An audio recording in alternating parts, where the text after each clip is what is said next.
Hi guys, मैं हूं छवि और स्वागत है आपका मेरे चैनल फ्लेवर्स ऑफ इंडिया में। आज हम राजस्थान चित्तौड़गढ़ में हैं। यहाँ पे हम राजाओं महाराजाओं के महल देखेंगे।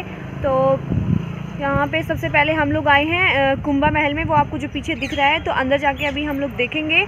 सबसे पहले कुंभा महल के बारे में देख लेते हैं। गाइस, महल को देखते देखते मैं आपको यहाँ की स्टोरी बता देती हूँ कि जो महाराणा कुंभा थे, उनके पिताजी थे महाराणा मोकल और उनकी माता का नाम था सौभाग्य देवी। तो हुआ ये कि महाराणा मोकल के टाइम पे जब वो महाराजा थे तो चित्तौड़ दरबार में दो गुट बन गए थे और उन दोनों गुटों ने षड्यंत्र किया और षड्यंत्र के दौरान उन्होंने महाराजा जो मोकल थे उनको मार दिया। उसके बाद जो महाराणा कुंभा थे, उनके ज्येष्ठ पुत्र उनको यहाँ का शासक बना दिया और उन्होंने निश्चय किया कि जब तक वो अपने पिता की मृत्यु का बदला लेंगे, जब तक वो चैन से नहीं बैठेंगे। उन्होंने उनको हराया, अपने पिता की मृत्यु करने वालों को, और उनको यहाँ से बाहर निकाल दिया। उसके बाद जो महमूद खिलजी थे वो आए कुंभा महल की साइड, और उस टाइम पे महाराजा कुंभा थे नहीं, तो उनकी अनुपस्थिति में खिलजी ने जितने भी यहाँ के मंदिर थे उनको तोड़ दिया, उनको तहस नहस कर दिया। उसके बाद वो चित्तौड़ की साइड जाने लगे, तो लेकिन वो चित्तौड़ पे वो राज्य नहीं कर पाए और उनको वहाँ से वापस लौटना पड़ा। ये मैं आपको दिखा रही हूँ महल।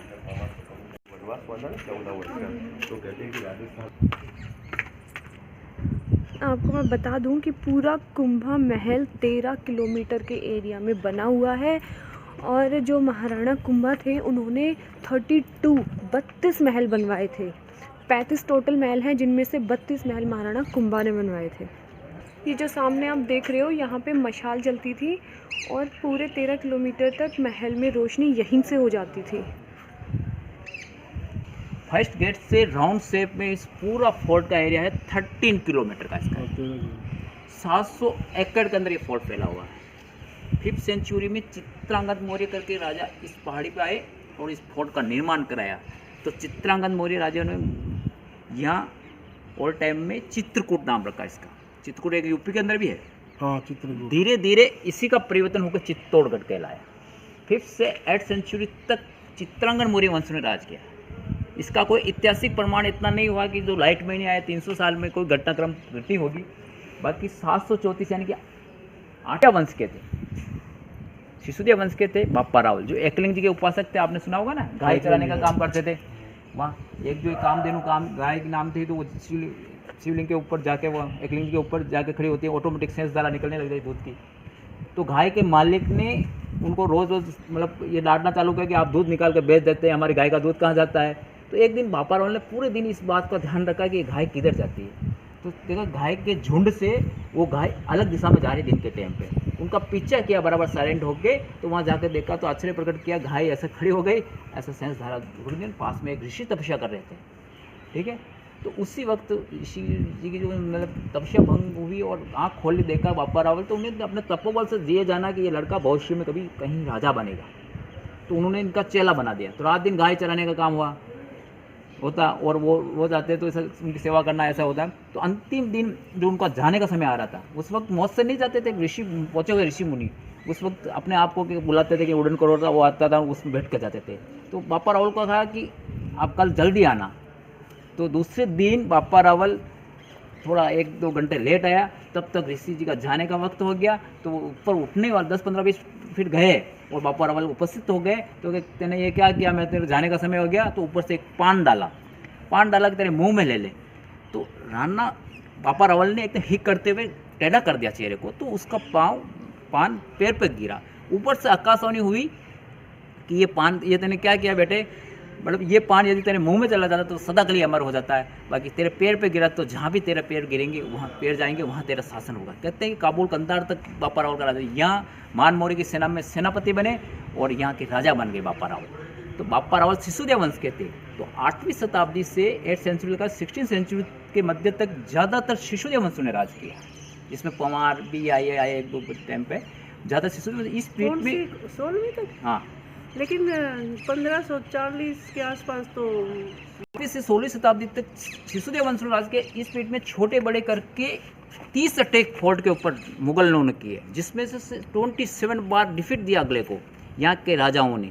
बाकी 3 बार ऐसे स्थिति बना कि जैसे अलाउद्दीन खिलजी ने धोखा दिया, और जब बहादुर शाह ने हमला बोला राणा सांगा की डेथ हो चुकी थी, बनवीर का सौतेलापन जागिर हुआ तो सारे सैनिक नाराज हो गए। तो ऐसी वस्तु स्थिति में 3 बार हार के भी मतलब जीतते यूँ समझो कि यहाँ आदमी नहीं मिले। 1303 में रानी पद्मिनी की सुंदरता कहा थी अलाउद्दीन खिलजी ने किया, 1535 में बहादुर शाह ने बोला जब राणा सांगा की मृत्यु, 1568 में अकबर ने बोला। तीनों हमलों के अंदर पूरा फोर्ट सुरक्षा की दृष्टि से ऐसा क्षतिग्रस्त हो गया कि सुरक्षा दीवार वगैरह सारी टूट गई। तो यहाँ के लास्ट राणा प्रताप के पिता उदय सिंह जी ने यहाँ से कब बोला? अकबर ने कब बोला? प्रताप के पिता उदय सिंह जी ने यहाँ से कैपिटल चेंज करने का निर्णय लिया और उदयपुर की पहाड़ियों में जाके उदयपुर बसाया। उदयपुर उदय सिंह ने बसाया। जिस पैलेस में आप खड़े हैं उसको बोलते हैं कुंभा पैलेस। जिस स्लोप से आप पार करके आए इस पर हॉर्स का आने का रास्ता था, घोड़े का आने का रास्ता था। इसी जगह 7 राणा के राज्य में 7 घोड़े बनते थे ना, 7 घोड़ों बांधने का स्थान था। ये तो गोल गोल से दिख रहा है ना, 7 बना हुआ है। ये पूरा सभा हाल था उस टाइम पे। सूर्यवंशी राजा था, वो सामने कार्विंग वाला पहला दिख रहा है ना मैडम, वो देखो, वहाँ सूर्य की पूजा करते थे। गोल्ड कलर का 1.25 मन का, आपका इधर 1 मन हमारा 40 kg का होता है, 50 किलो का सोने का सूरज था। बरसात के सीजन में जो बहुत सूर्य उदय नहीं होता, ये सूर्य की पूजा होती थी। सूर्य उदय होने के साथ ही सूर्य देव की जो मतलब पूजन होता था, उसका ढोल नगाड़े नौबत खाना वगैरह ये साथ था, ढोल नगाड़ा बंसुरी वगैरह करके उसको पूजा करते थे। वहाँ ऊपर की तरफ राजा बैठते थे, नीचे की तरफ मेन मंत्रीगण लोग थे और यहाँ आम नागरिक बैठते थे। इस महल का त्रिपोलिया गेट बोलते हैं सामने, त्रिपोलिया गेट बोलते मेन एंट्रेंस गेट वो था इस महल का इस टाइम में, ठीक है, वो मेन एंट्रेंस था। हाँ, इसको गेंदे का ठान भी कहते हैं कि एक जो गेंदा नाम का जो हाथी था, हाथी था गेंदा, तो वो उसमें रहता था। ये बड़ा वाला है ना गेट दिख रहा, उसमें रहता था। यहाँ राजा रानी दोनों बैठ के यहाँ का जो नज़ारा देखते थे, इस कार्यक्रम होता था। और ये खास कोई मेहमान वगैरह गेस्ट वगैरह थे, इसके ऊपर बैठते थे, इसके नीचे आम आदमी रहते थे। यहाँ शाम की टाइम जो लाइट एंड साउंड का कार्यक्रम चलता है, 100 रुपये पर हेड टिकट है। हाँ, इस टाइम होता है शुरू या एक्स्ट्रा चेयर पे लगा देते हैं लाइट का। जहाँ भी जिसकी हिस्ट्री बता रहे थे, पन्ना की हिस्ट्री बता रहे, पन्ना वाला महल पे लाइटिंग होगी, मीरा की वाले मीरा वाले पे बोलेगी, मीरा मंदिर पे लाइटिंग होगी, बोलते पन्ना पैलेस। और ये बड़ा वाला चलता है, इसको मीरा पैलेस। मीरा भाई ज़्यादातर अपना वक्त मीरा मंदिर के अंदर बिताया, जो अपन चलेंगे आगे, ठीक है। ऐसा ये फीट की ऊंचाई तक पेंटिंग खुद राणा कुंभा कर सकते थे। राणा कुंभा 113 ईयर ओल्ड हो गए, 113 साल के राणा कुंभा हो गए, स्वस्थ थे, राजा बने हुए, कोई शरीर पर प्रभाव नहीं। मगर उनका सबसे बड़ा लड़का उदयकरण जो 74 ईयर ओल्ड हो गया, 74 साल का हो गया, उनके दिमाग में ये खुरापत है कि मेरा बाप नहीं मर रहा, मैं कब राजा बनूंगा, मैं खुद बूढ़ा हो गया। तो पीछे से वार करके राणा कुंभा एक शिव जी कुंभागल में पूजा कर रहे थे, वहाँ मार दिया राणा कुंभा को। फिर उनके छोटे लड़के रायमल जो यहाँ नाराज होकर दूसरी जगह चले गए थे, उनको ये बात का पता लगा कि मेरे बाप को मेरे बड़े भाई ने मार दिया, तो वो यहाँ आके यहाँ के सरदारों के साथ मिल के उदयकरण को मार दिया। ऐसी स्थिति हुई कि राणा कुंभा काले सर्वनिकाल था, जैसे कुंभा जी को बनाया हुआ। ठीक है, आगे चल नेक्स्ट चलेंगे, मीरा मंदिर है ना। हर बेल में 2 पार्ट होते हैं, जनाना मर्दाना। इधर है जनाना पार्ट था, उधर मर्दाना पार्ट था। यहाँ से 1 से 1.5 किलोमीटर दूर नेचुरल वाटरफॉल गिरता है, जिसको गोमे के कुंड बोलते हैं। रानी लोग है ना अंडरग्राउंड सुरंग से जाके वहाँ नाके शिव पूजा करके अंडरग्राउंड सुरंग से आ जाती थी। कहते हैं कि रानी जब पद्मिनी ने जोर किया, उस वक्त किसी ने कहा गौर कुंड हुआ ये हुआ है, तो रानी कर्णावती का जोर इस तरह वहाँ विष्णु के पास जो पूरा 30-40 फीट डिप था। रानी पद्मिनी के टाइम पे स्थिति ऐसी बनी कि सारी पब्लिक युद्ध के लिए लगी हुई थी, युद्ध के अंदर कोई हुए थे, यहाँ लकड़ी इकट्ठी करने वाला एक साथ कोई नहीं था, तो जहाँ जगह मिली वहाँ हुआ। कहते हैं कि रानी पद्मिनी ने किया जोर तो इसी जगह गुफा के बाहर किया, जो 4-5 अपने फ्रेंड्स के साथ। बाकी वहाँ जहाँ जगह मिली वहाँ ऐसा टुकड़ों में हुआ। 16,000 लेडीज ने एक साथ किया। जोर और सती में डिफरेंट है। सती अपने हस्बैंड की डेथ बॉडी के साथ जलना, जोर जब भी कोई ऐसा संकट लगे यहाँ की औरतों को, रानियों को, कि हमारी हार हो सकती है, हमारे ऊपर दुश्मन आके हमारे सर पर अत्याचार कर सकती है, हमारी मान मर्यादा उज्जत को खतरा, तो अपने आप को मरना पसंद करती है कि नहीं कि दुश्मन के अत्याचार खेलना। ठीक है, तो कितनी बार जोर हुए हैं यहाँ पे? बोला जब रानी कर्णावती ने किया, और 1568 के अंदर 9 राजकुमार ने अपने आप को मतलब मरना पसंद किया, अपने आप को एक दूसरे के वाले लगा के छुरे लगा के ऐसा सुसाइड जोड़ के 1567 में ये वो यहाँ के। हाँ, ये इधर था ड्रेसिंग रूम, ये ड्रेसिंग रूम था, ये वाला। और ये क्या है? ड्रेसिंग रूम वगैरह इनकी। अच्छा, ये सब ड्रेसिंग रूम है। गार्ड वगैरह बैठ। ये तुम वॉशरूम क्या था। देखना रहने दे बड़ी बदबू आ रहा है। सलमान खान निकलता है तो रतन इसी धन भी पाए। गेट लगाया है, अच्छा इसी जगह। एक गेट के अंदर एक छोटा गेट था, उसमें निकल के या डांस करते हुए जाता है, आगे सनसेट बताते कौन, तो इसी जगह का सीन है वो। प्रेम रतन धन पायो में। क्या बोलते हैं गाने के अंडरग्राउंड, वो लक्ष्मी का मूर्ति है। इस पार्ट के अंदर उधर अन्न होता था, इधर धन होता था। इधर धन होता हाँ, था और उधर उस पार्ट में अन्न उस होता था। पार्ट में अन्न होता था। धन का मतलब यूँ है हीरे जवाहरात गोल्ड वगैरह जितना भी था ना, सेक्रेट पैसा गुराना लोगों का अंदर उठता। अंडरग्राउंड आने जाने का रास्ता अपने सेक्रेट आदमियों को पता था, जमीन के अंदर आने का। बाहर से एकदम ऐसा प्लान था कि आने वाला कोई दुश्मन एंट्री हो जाए महल में तो ये लूट के नहीं ले जा सकते। और पता नहीं चलता। कॉन्सेप्ट में दिख रहे हैं ना, हाँ, इसको बोलते हैं 9 लखा भंडार। 9 लखा भंडार। 9 लाख रुपए एवरी टाइम यहाँ रिजर्व रहते थे पहले। और ये जो सामने दीवार दिख रहा है ना आपको, हाँ जी। ये बनवीर का पार्टीशन दीवार है। बनवीर को जब इस बात का पता लगा मैंने उदय सिंह को नहीं मारा, उदय सिंह के सौतेल भाई चंदन को मार दिया है, वो बड़ा होकर हम आने वाला और हमसे राजगद्दी ले लेगा, तो उन्होंने फोर्ट के 2 पार्टीशन करना चाहे। उसके पहले उदय सिंह जी यहाँ हाजिर हो गए और उनको खदेड़ दिया, तो ये अधूरा रहेगा दीवार, ठीक है। और ये सामने गोल शेप में आप देख रहे हैं ना, ये चूना बनाने का घर था। उसमें चूना, उड़द दाल, गोंद, ये 5-6 चीज़ें मिक्स करके प्लास्टर के लिए काम लेते गए थे। प्लास्टर की तरह यूज होता था वो, जैसे ये स्लोप घोड़े चढ़ने का। पता अभी हम लोग आए हैं मीरा टेम्पल। ये है मीरा टेम्पल, ये एंट्रेंस है। ऐसा यहाँ इस प्रांगण में 2 मंदिर देखने को मिलेंगे आपको। ये इसको बोलते हैं कुंभ श्याम मंदिर, कौन सा? कुंभ श्याम टेम्पल। कुंभ श्याम हाँ, टेम्पल। और एक छोटा वाला मंदिर उधर देखेंगे आप, मीरा टेम्पल बोलते हैं। मीरा बाई यहाँ से पुष्कर में अजमेर के पास में पुष्कर के पास में मेरता सिटी, और मेरता सिटी में कुड़की नाम का गांव जहाँ मीरा का निवास था। मीरा बचपन से ही कृष्ण भक्ति करती थी। कहते हैं कि मीरा के माता पिता का देहांत बचपन में हो गया, दादा दादी के पास बड़ी बड़ी हुई मीरा। दादा दादी शुरू से ही भक्ति में माहौल में रहे, भक्ति में स्थिति में, कभी साधुओं को भोजन कराना, कभी भजन कराना, कभी कथा का आयोजन करना, ऐसा होता रहता था। तो कहते हैं कि उनके मीरा के दादाजी ने एक बार साधुओं को भोजन के लिए आमंत्रित किया, तो एक साधु के पास बड़ी सी कृष्ण जी की मूर्ति थी, पूजा करके उन्होंने भोजन ग्रहण किया।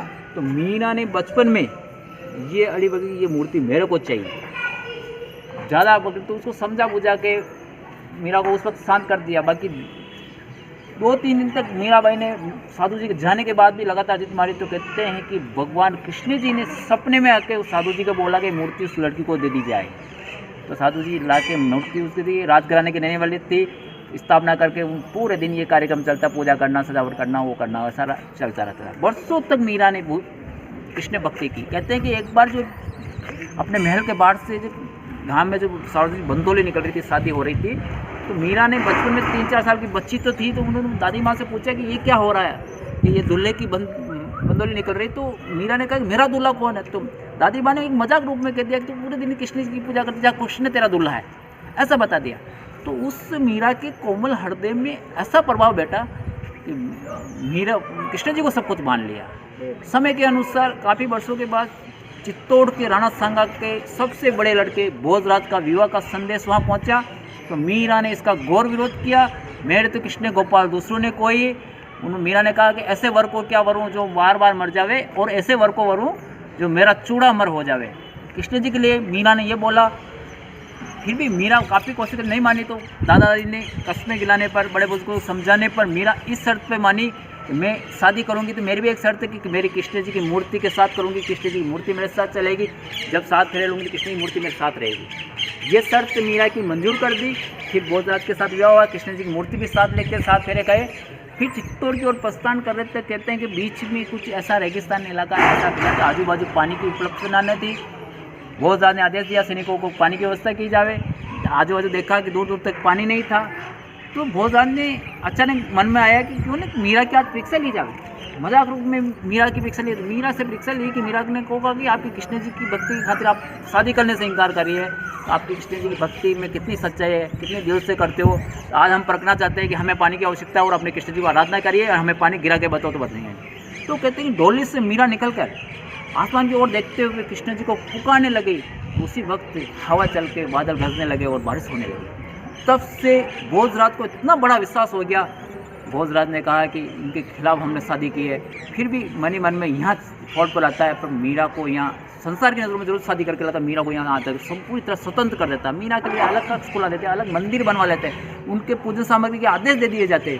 फिर काफ़ी फ्रीडम होकर मीरा की कोई तकलीफ नहीं, कृष्ण जी की पूजा की कोई अड़चन नहीं, पूजा करती रही। समय के अनुसार उनके सास ससुर का देहांत हो जाता है, उनका पति का नेचुरल डेथ हो जाता है, तो उनका जो देवर विक्रमादित्य जो राजगद्दी पर बैठता है, तो विक्रमादित्य के दिमाग में ये खरापत आती है कि मेरी राजघराने की बहू मैं भाभी होके ऐसे आम लोगों के साथ बैठना, उठना, गाना।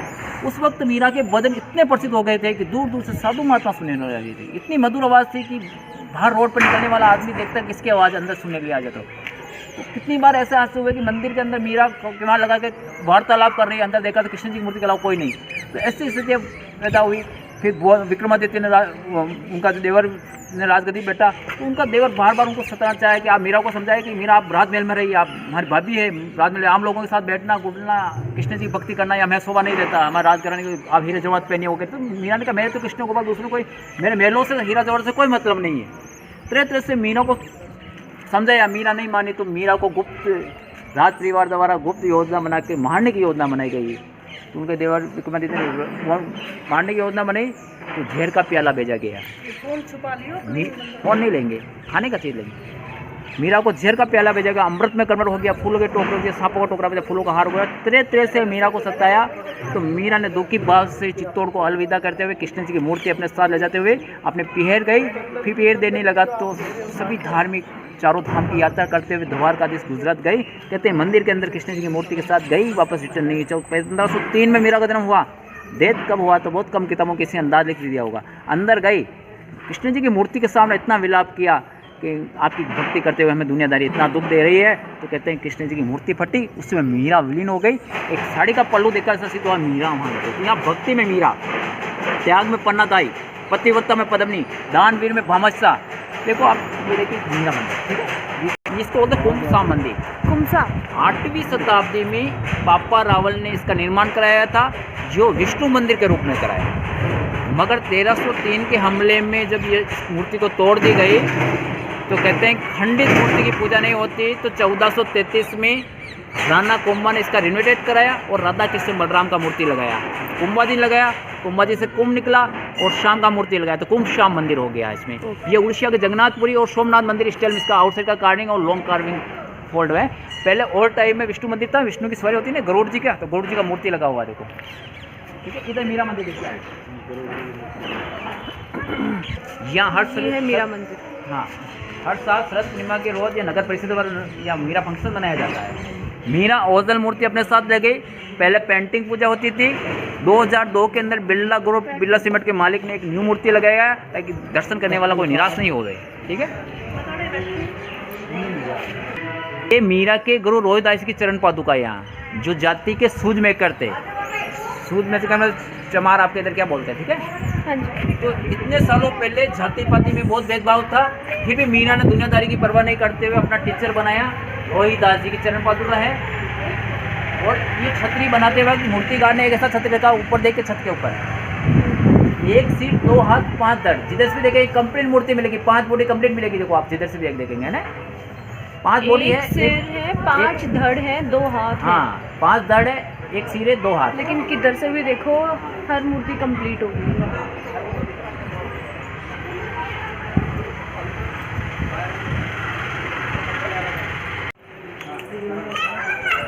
कुंभ श्याम मंदिर है।